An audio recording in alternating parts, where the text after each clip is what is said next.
Hello and welcome to 2 years of videos. Started the videos 2 years ago this week, and I actually spent this last week or so having a bit of a rest week, not doing a massive amount of volume really. I think that triathlon that I did a couple of last weekend took more out of me than I realised, and I deserved a bit of a rest week anyway.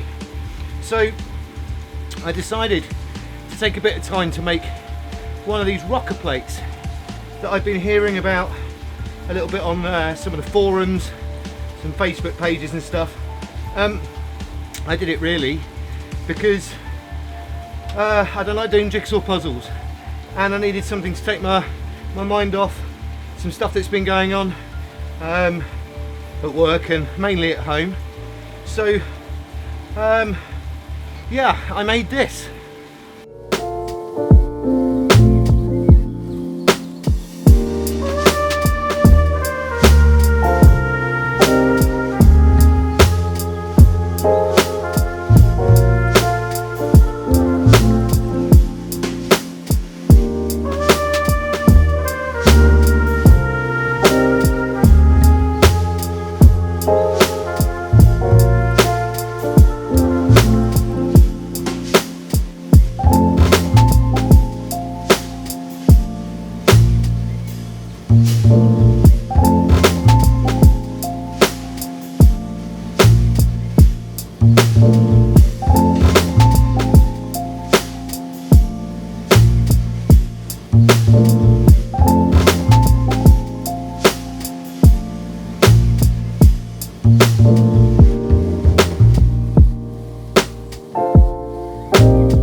It's a pretty simple construction really, a couple of bits of 18mm ply, cut to size, and then 4 or 5 50x50mm isolators like they use for fans,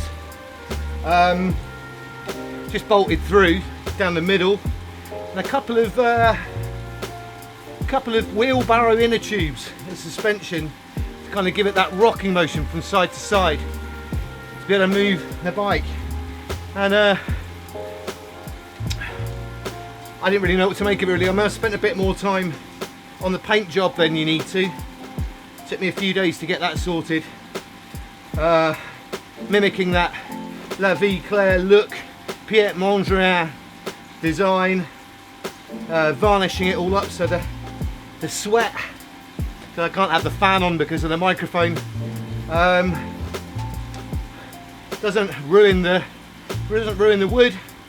And I tried it out a few times this week, and I'll be honest with you, I think it's bloody brilliant.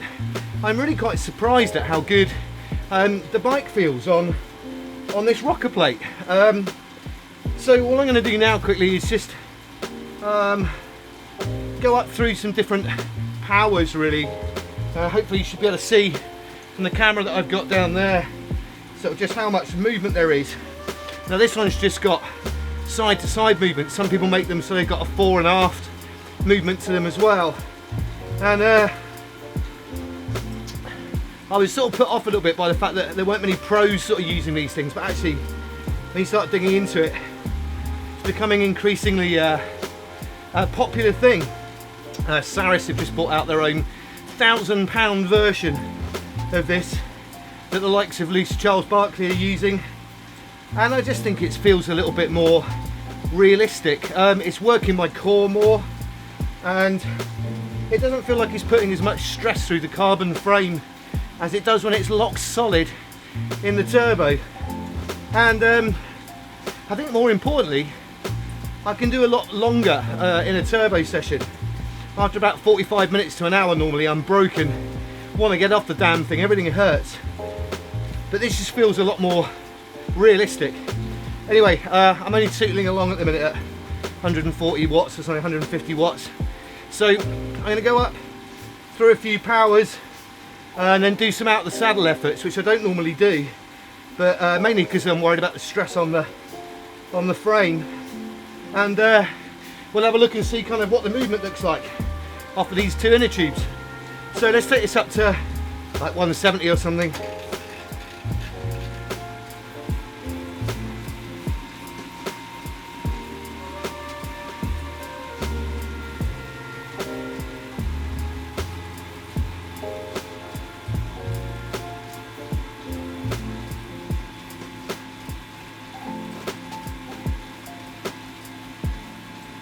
Okay, this is around about 180 watts.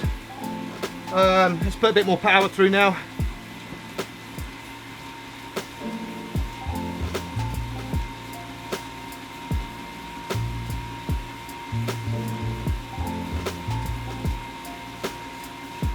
$220 watts.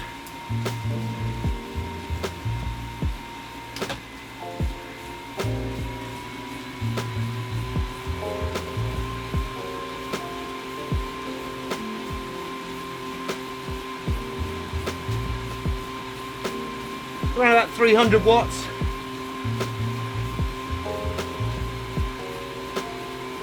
Now let's get out the saddle.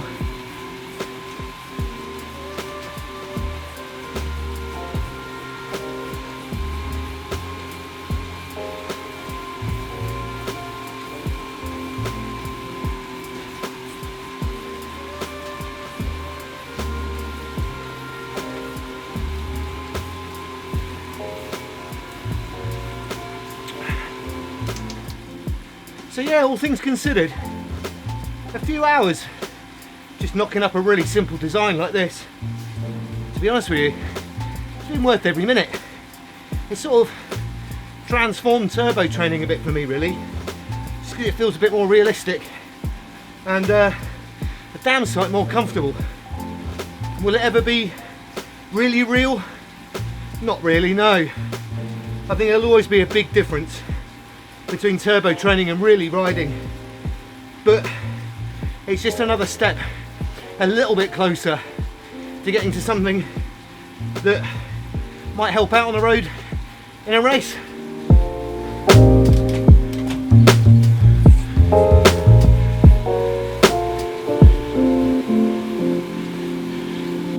So after shooting that sequence to do with my rocker plate and testing it out and showing you guys how it works, and I really think it's a fantastic bit of kit that I wish I'd made earlier now, I thought I'd shoot a little bit of a B-roll sequence just really of the shed where I make and edit my videos and where I do all my turbo training sessions.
Okay, so look, serious time now really. This is my 2nd year anniversary of starting these videos. A lot's changed over those 2 years. I'm 10 kilos heavier, but I can train. I'm not injured at all, touch wood at the moment, whereas I started a lot lighter than I am now, but I was literally in the first video talking about how I had this slight knee injury that really I only really got over about a year or so ago. So I've only been back to full fitness a short amount of time, and a lot's changed, and I was going to go into a lot of detail about what I've learned over this last 2 years about kind of myself and training and all that kind of stuff, but the last week or so, it's been a bit of a weird week, in all honesty. There's some stuff going on that I don't really want to go into. It's a bit too personal, a little bit too private, really, to kind of go into. And it's something that's going to be a challenge, probably the biggest challenge me and my family have ever been through, really. And it's something that we're going to have to spend the next couple of months at least working through. So the first thing I'm going to say is I hope those of you that are following these videos and have done for a while can bear with me. I know for a fact the next couple of videos are going to be a bit different and a little bit kind of slightly different to what I've been doing for the last couple of years. A little bit more kind of insightful, or a little bit more indulgent in terms of me just talking about what training is going to become over these next couple of months. It's going to be a form of therapy in lots of different ways, and I want to try and get across how I've used training in my life to get through tough times, and this is going to be one of those tough times, and I'm going to need to use training for multiple different sort of personal reasons, and I want to go into those a bit over the next few weeks, really. But, you know, without kind of dwelling on things too much, because, you know, I'm not going to tell you what's going on, at least for a while, if at all. This week's training has been a rest week anyway. I've managed to get off for a couple of swims in the lake, which has been really enjoyable. I really do genuinely love the fact that I've got that on my doorstep, and it's an incredible space to go to and just kind of chill out, really. But I have actually done an interval session in there this week and done some proper training, as well as an endurance session, done a couple of turbo sessions, and I've also been out for a long trail run around the hills and the coastal paths around where I live, which again I'm very lucky to have on my doorstep. And over the next couple of weeks, really, I'm just going to leave it relatively unstructured. There's going to be times when I'm going to want to go out and just have some time to myself, time to reflect on whatever that week's brought. But there's also going to be times when I'm going to want to go out and thrash it, and really kind of go as hard and as deep as I possibly can, because I find I have I'm sure a lot of you out there can relate to this, but actually, you know, that sort of type 2 fun where it hurts and it's painful at the time,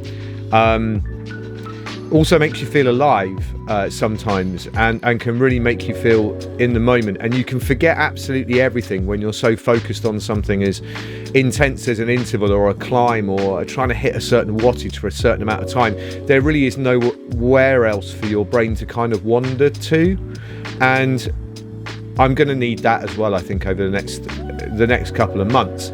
So training's going to be less about racing and less about trying to hit numbers and stuff, and more about it being this kind of mental state that I think is really important. And I'm sure there's going to be a lot of you out there that can relate to this. Training can take all forms and take all kind of directions, really. Sometimes it might be really race specific, sometimes it might be entirely therapeutic. And I know that my relationship with training in the past has been varied, very varied. So yeah, you'll have to just bear with me over the next couple of months. Those of you that are subscribed and watch a lot of these videos, that send me messages, I hope you can bear with me. And those of you that are kind of new to the channel, it might kind of get a little bit, self-indulgent isn't the word, but that's how I see it. Making some videos really about just about stuff, rather than kind of getting into 10 tips and tricks for TT races, or you know, kind of anything like that. So anyway, I hope you can bear with me. Thanks for sticking through the last 2 years, those of you that have done.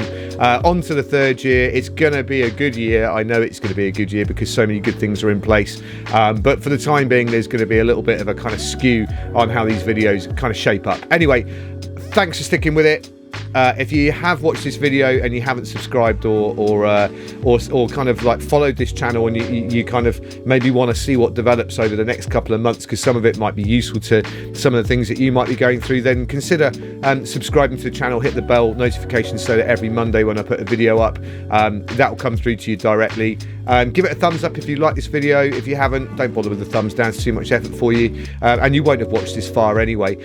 If you want more details about the rocker plate, I'm happy to go through that that and maybe make a video. It's easy to take apart, so I can take that apart and make a more in-depth video about how to make it. It is really super simple.